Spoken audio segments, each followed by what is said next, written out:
Are you irritated? Are you afraid to say the wrong things at parties? Or are you afraid of publicly speaking out loud what you don't like? Then you might be the victim of a madness that's occurring at the moment in our societies. And Douglas Murray has diagnosed and described it in his new book by the name of The Madness of Crowds. The Madness of Crowds. Douglas, which sort of madness do you diagnose in your book? What is so mad about it all? Well, it's the madness of social justice activism, identity politics, very ugly term, intersectionalism. These are crazy ideas that have come from, I think, the American Academy and have now spilled out all across our societies. They're why every single day we have people being accused of racism, homophobia, transphobia, sexism, misogyny, and where everyone is warred against everyone else. And this, I think, has been deranging our societies. It's the nature of everyday's news. It's in the media every day. We don't always recognize it. And it's now, of course, all across the corporate world, where companies, where people who hoped they might miss this have discovered they can't. They can't avoid it. I would have thought this is a minority problem. Some people get attacked because they say evil things.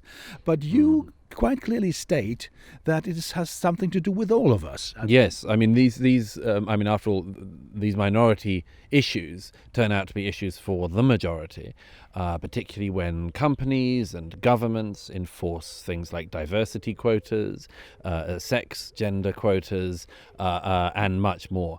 These become issues for everybody because everybody is weaponized. Gays against straight people, heterosexuals, homosexuals against heterosexuals, women against men, men against women, trans people against everyone, and people of different races against each other. And this is not going to knit society together, as some of the people who argue for it claim. It's going to drive us apart. It's already started that. It's a deranging process. It doesn't solve anything. It creates far more problems. So I have a wonderful fixed job in a company. I've been there for quite a number of years. So why do I care? Well, you'll care when the company takes on the diversity mantra, because, for instance, you might be told that you effectively own privilege. You have an advantage over other people because of your gender or because of your skin color or even perhaps because of your age. And other people must be brought up underneath you who haven't benefited from the same privilege, and they must be given an advantage over you because you've had so many advantages because of your skin pigmentation or your sex. And so you'll have to stand back. So it will seep even into my office.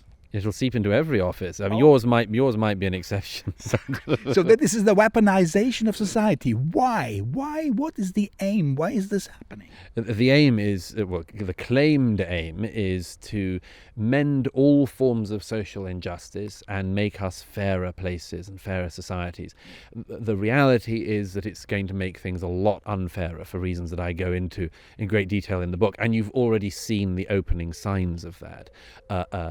Men against women is one of the strongest ones. Women against men. The politicization of everything. All in the name of justice.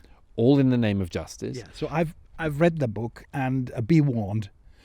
So I strongly recommend reading it, The Madness of the Crowds by Douglas Murray, and we're very proud to have him here in the interview. Thank you very much, Douglas, and a lot of success with your book. Thank you. Yeah.